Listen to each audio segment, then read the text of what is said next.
आइए जानते हैं इस वीडियो में भगवान शिव जी के बारे में कुछ महत्वपूर्ण बातें। दोस्तों, भगवान शिव को आदिदेव क्यों कहा गया है?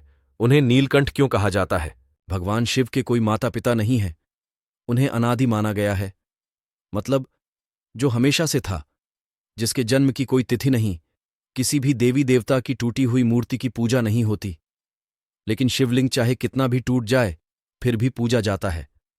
हम शिवरात्रि इसलिए मनाते हैं क्योंकि इस दिन शंकर पार्वती का विवाह हुआ था।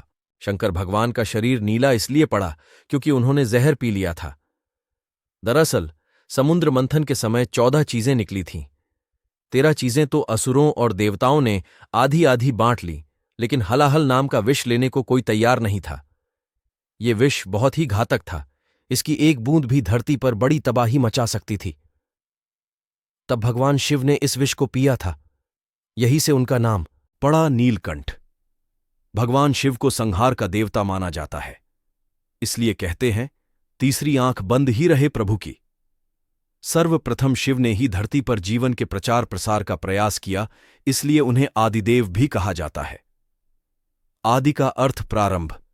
आदिनाथ होने के कारण उनका एक नाम आदिश भी है। भगवान शिव ने गणेश जी का सिर इसलिए काटा था क्योंकि गणेश ने शिव को पार्वती से मिलने नहीं दिया था। उनकी मां पार्वती ने ऐसा करने के लिए बोला था। भोले बाबा ने तांडव करने के बाद सनकादि के लिए 14 बार डमरू बजाया था, जिससे माहेश्वर सूत्र यानी संस्कृत व्याकरण का आधार प्रकट हुआ था। भगवान शिव और माता पार्वती का एक ही पुत्र था, जिसका नाम था कार्तिकेय। गणेश भगवान तो मां पार्वती ने अपने उबटन शरीर पर लगे लेप से बनाए थे। शंकर भगवान पर कभी भी केतकी का फूल नहीं चढ़ाया जाता, क्योंकि यह ब्रह्मा जी के झूठ का गवाह बना था। शिवलिंग पर बेलपत्र तो लगभग सभी चढ़ाते हैं, लेकिन इसके लिए भी एक खास सावधानी बरतनी पड़ती है कि बिना जल के बेलपत्र नहीं